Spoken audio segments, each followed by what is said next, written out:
اللهم صل وسلم وبارك على سيدنا محمد افضل الخلق وعلى اله وصحبه اجمعين. ازيكم عاملين ايه؟ يا رب كلكم بخير. تعالوا معايا النهارده. انا مش مسرعه الفيديو، انا همشي معاكم واحده واحده. انا هعمل معاكم في الفيديو ده يعني كنافه بالكاستر. احلى كنافه ممكن تاكلوها، بجد احسن من بتاعه المحلات، حلوه جدا. انا في البداية كده قلت ان انا اعمل الشربات واركنه على جنب. ده كان من بدري، يعني انا عملت الشربات ده من بدري وركنته على جنب، كان قبل الفطار. وقلت ايه اسيبه وبعدين ايه اكمل الكنافة بقى، اكملها بعد الفطار، عشان يعني كنت اعمل الفطار وكده. بس قلت برضو لازم اصورها معاكم عشان تشوفوا طريقتي فيها يعني. هو انا مش اول حد يعملها بالطريقة دي، بس بجد طريقتها هتعجبكم، واللي هيعملها بنفس الطريقة دي هتعجبه جدا جدا جدا جدا. بتطلع ممتازة، ما فيهاش ولا غلطة بجد. انا هنا عملت الشربات، حطيت طبعا الشربات ده كله مش ليها يعني، ده كتير بس عادي زيادة. انا بعينه في التلاجة، بحطه في علبة وعينه في التلاجة. حطيت كوبايتين سكر وعليهم 3 كوبايات مية، يعني لكل كوباية سكر كوباية ونص مية تقريبا. في ناس بتعمل لكل كوباية سكر كوباية مية، مش عارفة، مش متذكرة بالظبط. بس انا حطيت كده يعني بايلك يعني، مش ما كنتش بعمل معيار مظبوط يعني. حطيت كوبايتين سكر 3 كوبايات مية، واستنيت لحد ما غلى. طبعا انا مش بقلبه ولا اي حاجه لما بحطه، بسيبه على النار. هو السكر بيدوب لوحده من غير ما تقلبيه ولا تعملي فيه اي حاجه، بيدوب لوحده. وساعة ما يغلي حط اعصري عليه عصرة الليمونة وسيبيه على نار بقى يعني هادية، ما تبقاش عين عالية ولا حاجة. وسيبيه مع نفسه، هيبقى هيتقل وهيبقى بجد حلو قوي. انا ما ضفتش عليه ولا فانيليا ولا، في ناس بتضيف عليه فانيليا وفي ناس بتضيف عليه سمنة بلدي، بس انا ما عملتلوش اي اضافة بصراحة المرة دي. الفانيليا برضو بتبقى حلوة قوي، بس خلي بالكوا عشان ساعات بتمرر، يعني الفانيليا اللي بتخونه ويحط كتير بتمرر. انا هنا كنت بدور يعني انا هنا راكنه كل ده، كنت بدور على البوله الازاز دي. انا ما كنتش بدور عليها هي تحديدا، بس انا كنت بدور على اي حاجه ان انا احط فيها عشان هعمل هنا الكاستر. احنا كده اصلا كنا خلاص بقى فطرنا وكده وخلاص بقى كنا بالليل يعني، كان ده بعد العشاء كمان. آه ف كنت بدور على حاجه، فانا لقيت البولات الازاز دي عندي، يعني انا مش بستخدمها قد كده. فقلت اما اجيب بوله منهم يعني احط فيها الشربات واركنها واسيبه على جنب. هو كان خلاص برد، يعني هو كان اتعمل وبرد وانا ركنته بقى على جنب. هنا هعمل بقى الكاستر. عملت كوبايتين وحبة لبن. انتوا هتشوفوا دلوقتي يعني وانا بحط، ما عملتش كتير يعني، بعمل على قد مقدار الكنافة اللي انا هعملها، مش بكتر فيها. فانا اهو بصوا هحط كوبايتين، وكان فاضل حبة صغيرين كده، فقلت خلاص هحطهم هما كمان يعني.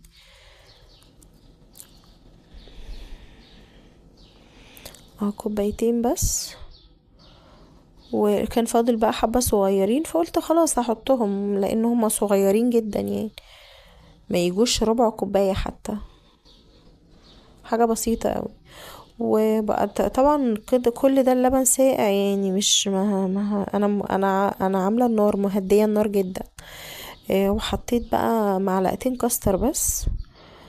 آه، وهفضل بقى يعني اقلبه بالمضرب لحد ما يوصل للقوام اللي انا عاوزاه. انا مش بعمل القوام بتاعه تقيل، عشان يبقى تفضل في الكنافة بعد ما تتعمل وتسقع، تفضل الطبقة بتاعته خفيفة، مش طبقة سميكة كده كأنك بتاكلي مهلبية. لا بتبقى طبقة خفيفة قوي، بتبقى حلوة قوي. فالاحسن ان انتي اصلا يعني تعمليه يبقى خفيف، ينزل في الصينية يبقى خفيف، ما يبقاش تقيل، لانه هيدخل النار تاني لما الكنافة تتحمر. يعني تيجي تسوي الكنافة هيدخل النار تاني فهيتقل تاني، ولما يطلع بقى هيبرد فهيتقل جامد، فهيعمل طبقة هتبقى قوية قوي. فانا بخليه يبقى خفيف خالص عشان يعدي بكل المراحل دي، ففي اخر مرحلة ليه يبقى السمك بتاعه بقى مظبوط في الكنافة. هفضل بقى اقلب. انا اللي انا جبته، البرطمان اللي انا جبته الصغير الغطا البينك ده فيه كريم شانتيه، فانا بحط عليه بقى يعني بعد ما خلاص تكون خلاص هتوصل القوام اللي انا بحبه. هحط معلقة، اللي هي المعلقة بتاعت معلقة صغيرة، يعني معلقة الاكل الصغيرة مش الكبيرة. بحط معلقة وبقلبها معايا، ومش بحط سكر ولا حاجة. يعني انا بسيب بقول الشربات بيبقى كفاية عشان ما تبقاش مسكرة قوي يعني. بس في ناس لو انتي عايزة تحط لها قشطة او كده برضو بتدعم الطعم جدا، بتعززه، بتخليه تحفة. انا بقى بحط لها كريم شانتيه بيبقى حلو قوي. للمهلبية او الكاستر عامة حتى لو انا بعملهم مش داخل حشوة، برضو بحط لهم كده الكريم شانتيه، ده بيخلي طعمهم كريمي كده وناعم وجميل قوي بجد. هيوصل بقى للقوام اللي انا عاوزاه، وهسيبه على جنب يبرد برضو. عشان لما اجي احطه يبقى ما يبقاش سخن قوي. هو كان دافي يعني، كان نازل معايا كان دافي. بفضل طبعا ايديكي تفضل فيه طول الوقت طول الوقت، عشان ما الكاستر او النشا دول بيكتلوا بسرعة قوي. ما تبقاش بقى ما يبقاش مليان كلاكيع كلاكيع كده، لما يعني واحنا بناكل اصلا بتحسي بالكلاكيع دي. هو عامة خاص اكتر من الدقيق على فكرة. يعني انتي لو بتعملي بشاميل وكتل، ما اعتقدش ان انتي ممكن تحسي بالتكتيلة بتاعت الدقيق زي النشا او الكاستر. التكتيلة بتاعتهم بتبقى سميكة قوي بصراحة. فايديا فيه بقى يعني طول ما كان على النار ايديا فيه، ما كنتش بسيبه. انا هنا كنت بكلم ابني تقريبا بقول له حاجه يعني. انا كنت هو كان عاوز يعدي وانا قلت له لا. يعني كنت بقول له لا ما تعديش الزاويه، يعني اللي هو هيعدي منها ما ينفعش ان هو يعدي منها عشان المكان وكده.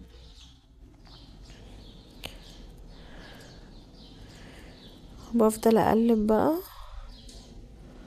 انا هنا كنت عليت النار عشان خاطر يعمل اسرع يعني معايا.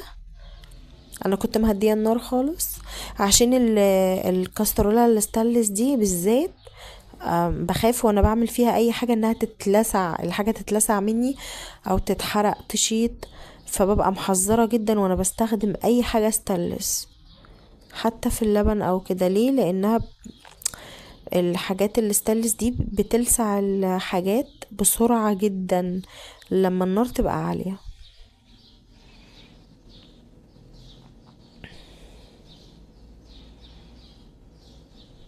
هنا برضو بكلم ابني برضو. كان هنا خلاص كان بدأ يوصل للقوام اللي انا عاوزاه. انا كنت بشوفه بس بالمعلقة، بصوا كنت بشوفه لسه بالمعلقة. خلاص يعني هو القوام ده بالنسبة لي يعني يعني هيعمل حاجة بسيطة كمان وخلاص. القوام ده بالنسبة لي كده ضن حلو جدا. هتشوفوها كمان يعني بقى في الاخر خالص بعد ما تعمل ان السمك بتاعها خفيف جدا جدا جدا، فبتبقى حلوة قوي ما شاء الله. والطعم كان يعني ما شاء الله تحفة. بألف هنا يا رب للي هياكل، وبألف هنا لأي حد هيجرب الطريقة ويعملها. بألف هنا يا رب على قلب. انا هنا جبت الكنافة بقى. الكنافة انا بجيبها وبفرزها من قبلها، ممكن بقى من اول اليوم او من قبلها بيوم. تمام. او من قبلها بساعتين 3. المهم ان انتي فرزيها يعني. انا بعملها بالطريقة دي، يعني بفرز الكنافة وكأنها بتبقى مفرومة يعني. في ناس بتجيبها زي ما هي طرية وبتفكها من بعضها وتقطعها حتت، مش حتت صغيرة قوي. في ناس ما بتحبهاش ان هي تبقى مفرومة كده، لا في ناس بتحبها ان هي تفكها من بعضها وتبقى الكنافية يعني سليمة، ما تبقاش كأنها بودر كده يعني. انا بحب الطريقة دي، بتبقى جميلة اوي. هما بتوع المحلات بيعملوا كده اصلا، بيعملوا الكنافة تبقى كده، بتبقى حلوة اوي بصراحة. هفرمها بقى كلها هي سهلة جدا. ما فيهاش اي حاجة يعني. مجرد ما بتطلعيها من الفريزر، بس ما تسيبيهاش تطلع من الفريزر ان انتي تسيبيها تفك، لانها لو تفك هتبصي تلاقيها ما بقت مبلولة وعجنت كده ومش هتنفع اصلا. يعني اول ما تطلع من الفريزر اعمليها على طول. هي اصلا بصوا بتتعمل بسهولة وسلاسة ازاي. بتتفرك بسرعة جدا من التجميد ده.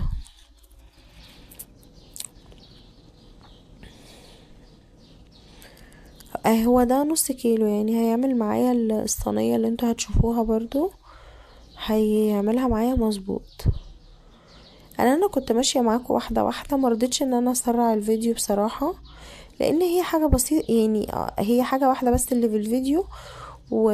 ومش كبيرة يعني، قصيرة، فقلت اعملها معاكم خطوة خطوة كده، عشان لو في بنات مبتدئة او كده لسه بتتفرج يعني، فتبقى عارفة. انا هنا كنت خلصت الكمية كلها خلاص اهو، وبعمل تاني بقى يعني بعيد بقى تاني على الكمية. بصوا بقت كأنها مفرومة اصلا. ما خدتش مني حاجة خالص يعني، كملتش معايا دقيقة وكانت كلها بقت كده. بصوا انا اصلا هنا كنت قاعدة على الارض، ما تستغربوش انا مش على الرخامة يعني. انا كنت نزلت قعدت على الارض عشان انا ما كنتش قادرة اقف بصراحة، فنزلت قعدت على الارض وقلت اعمل بقى. هنا اهو بصوا يعني بقت بصوا بقت جميلة قوي وما خدتش مني وقت. طبعا ده عشان التفريز يعني. هنا بوريكم الصينية اللي انا هعمل فيها. هما الصينيتين دول نفس المقاس بالظبط. بعمل في واحدة، ولما بتطلع بقى بعد ما احمر الوش اللي فوق عشان اتاكد ان الوش اللي تحت احمر، بقوم جايه قلبها فيها. انا عامه اصلا بقطع الكنافه على الوش اللي هو بيبقى تحت، مش الوش اللي هو فوق. انا بدهن. انا كنت سيحت السمنه والكاستر قدامكم جاهز اهو، والشربات كل حاجه كانت جاهزه. يا دوب بس يعني الكنافه هتدخل الفرن تتحمر كده، تستوي حاجه بسيطه وتتحمر وتطلع. انا بحط هنا لوز، بحطه طبعا تحت عشان لما اقلب على الوش التاني يبقى هو ده الوش اللي يظهر لي اللي عليه اللوز ده. يعني انا مش بسيبها على الوش اللي هو بيبقى فوق، لا انا هقلبها في الصينيه معاكم في الاخر خالص وهتشوفوا. برص اللوز ده كده. انا ما حطيتش سمنه تحت كتير، انا كده كده اصلا هرش عليها سمنه، فما حطيتش سمنه كتير يعني.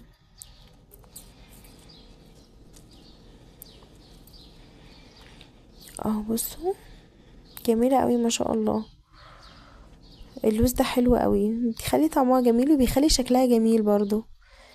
يعني لما بتيجي لو في ضيوف او حاجة عندك وتقدميها بصراحة شكلها بيبقى جميل ما شاء الله. هحط الطبقة اللي تحت اهو.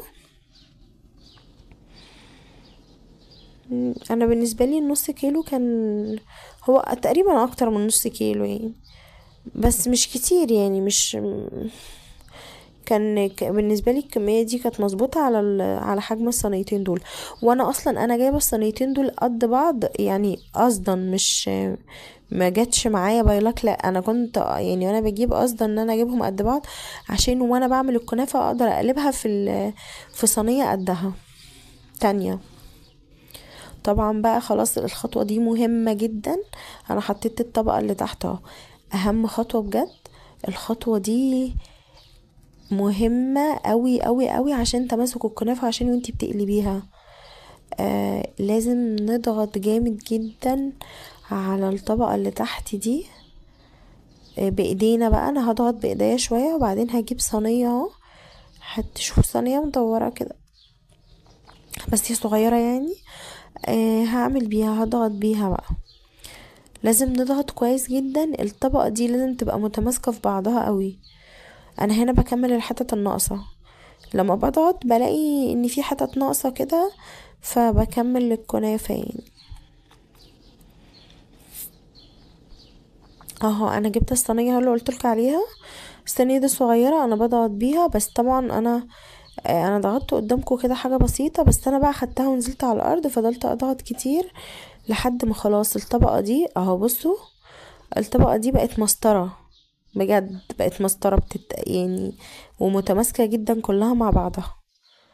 هرش السمنة بقى، ارش سمنة كويسة يعني كمية كويسة، لان طبعا زي ما انتوا عارفين الكنافة بتحب السمنة جدا جدا جدا.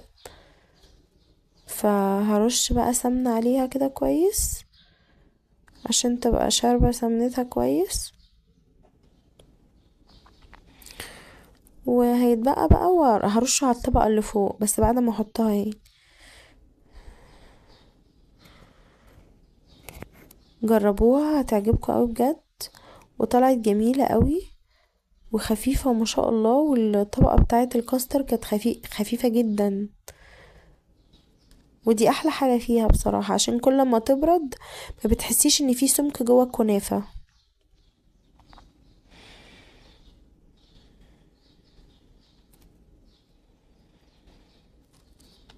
اهو خلاص انا كنت رشيت سمنة تحت يعني، كنت خلاص عززتها جدا بالسمنة. هي طبعا الكنافة ما الا سمنة لان هي بتاخد سمنة محترمة، لازم تبقى شاربة كويس جدا من السمنة. اهو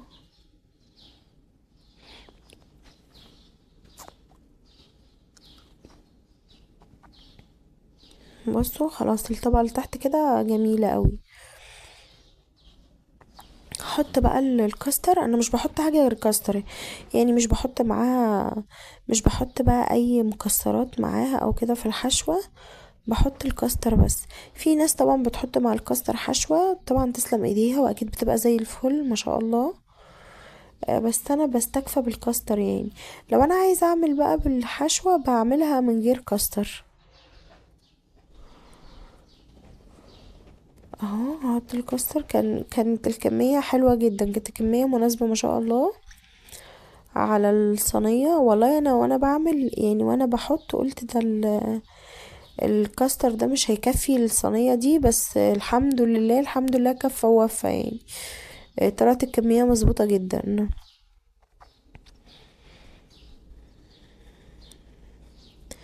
افردها بس بالسباتولا كده. بصوا اصلا هي خفيفة جدا بتتفرد معايا بسرعة جدا.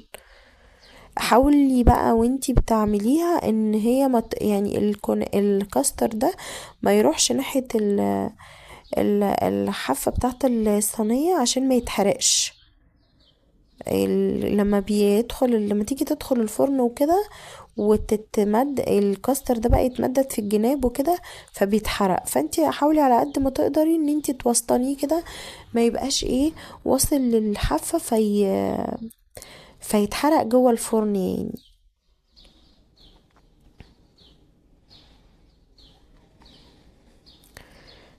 خلاص كده خلصت الجزء اللي تحت، هحط بقى الجزء اللي فوق وخلاص كده.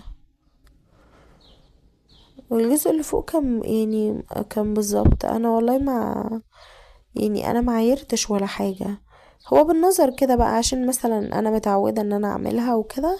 فخلاص بقيت يعني عن تجربة كذا مرة بقيت عارفة المقدار هيبقى مظبوط قد ايه تحت وقد ايه فوق. انا تقريبا خدت نص الكمية تحت، نص كمية الكنافة كانت في الطبقة اللي تحت ونص الكمية الباقي في الطبقة اللي فوق، يعني يعتبروا قد بعض، مش فيش حاجة اكتر من التانية يعني. اهو بصوا كفت بالظبط ما شاء الله. الطبقة اصلا بتاعتها طالعة حلوة جدا، مش طبقة سميكة، طبقة خفيفة كده وجميلة. هتشوفوها في الاخر ان شاء الله. اعذروني بقى على صوتي، انا اصلا يعني بسجل الفيديو ده تقريبا دلوقتي الساعة 6:30 الصبح. بس معلش ظروفي ما تسمحش ان انا اسجل قبل كده يعني، عشان ببقى مشغولة ورايا حاجات. وطبعا ابني، واحنا اصلا ايام رمضان بقى وانتوا عارفين فطار وسحور، فاليوم بصوا كله شغل. فبحاول ان انا مثلا قبل ما يعني بعد ما اصلي الفجر او قبل ما انام، ان انا لو انا عاملة فيديو ان انا اسجله، اللي هو حتى لما اصحى من النوم انا انزله، عشان يعني ما تأخرش عليكم في تنزيل الفيديوهات وكده. وشكرا جدا لأي حد بيتفرج عليا. انا كل فيديو هعمله هشكركم، على فكرة كل فيديو هعمله هشكركم بجد. شكرا اللي بيتفرج عليا وبيكمل الفيديو للآخر، مش بيستخسر فيها المشاهدة ولا بيستخسر فيها اللايك ولا الكومنت. شكرا جدا جدا، دعمكم واصل لي والله. انا متشكرة ليكم جدا، وانتوا كلكم فوق دماغي. ويا رب اكون عند حسن ظنكم، ويا رب اقدر افيدكم، مع اني انا حد مبتدئ قوي. آه، بس يا رب اكون عند حسن ظنكم واقدر افيدكم باي حاجة. خلاص كده الطبقة التانية هحط بقى شوية السمنة دول، بس هما ما كفوش، فانا رحت سيحت تاني يعني، عشان طبعا اكملها، عشان ما كانش ينفع ان انا اسيبها من غير فوق طبقة سمنة. فمش هتبقى مش تبقى طرية وهتنشف ومش تبقى حلوة.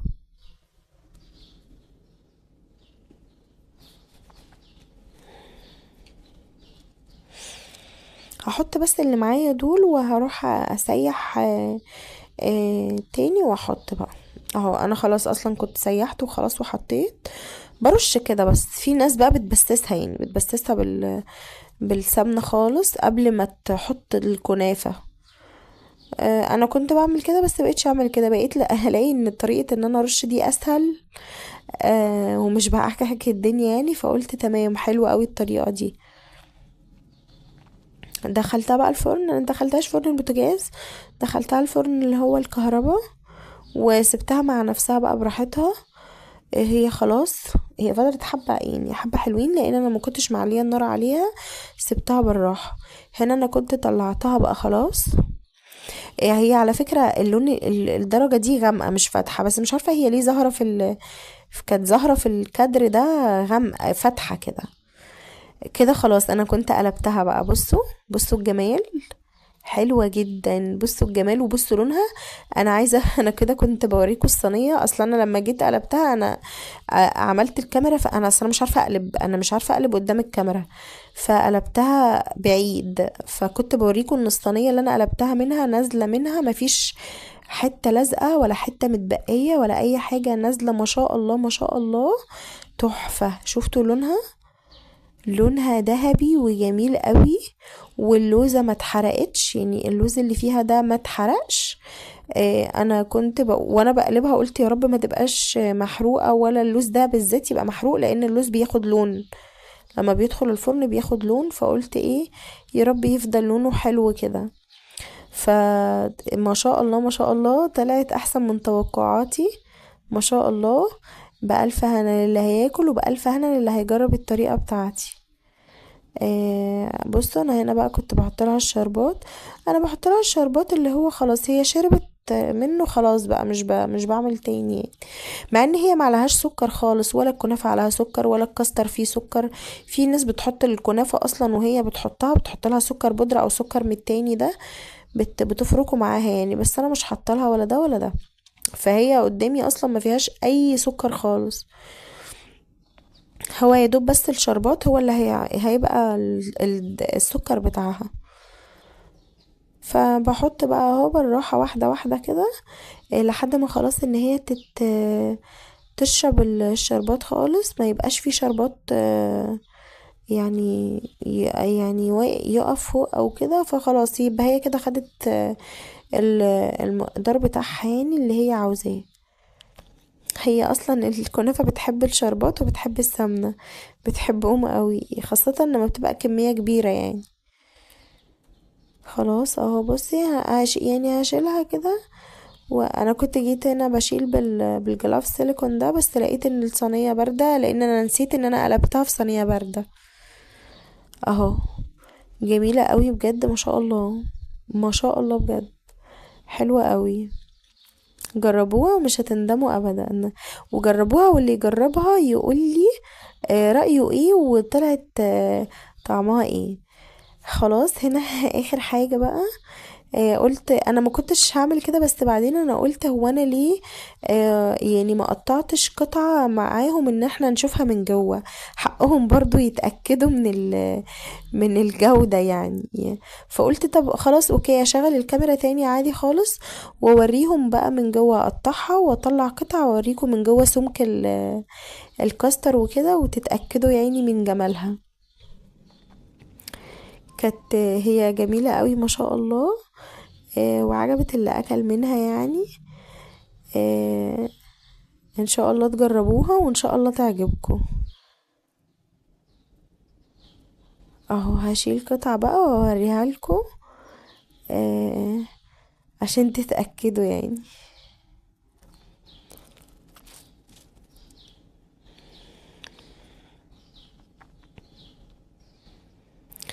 آه، يا رب كل اللي يدخل القناة بتاعتي جديد تعجبه فيديوهاتي، وان شاء الله ابقى في تقدم دايما.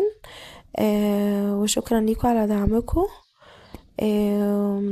واستنوني ان شاء الله فيديوهات جديدة. وما تنسوش تعملوا سبسكرايب للقناة وتفعلوا زر الجرس عشان يوصل لكم كل جديد، ولايك واشتراك وكومنت حلو. استنوني فيديو جديد. السلام عليكم.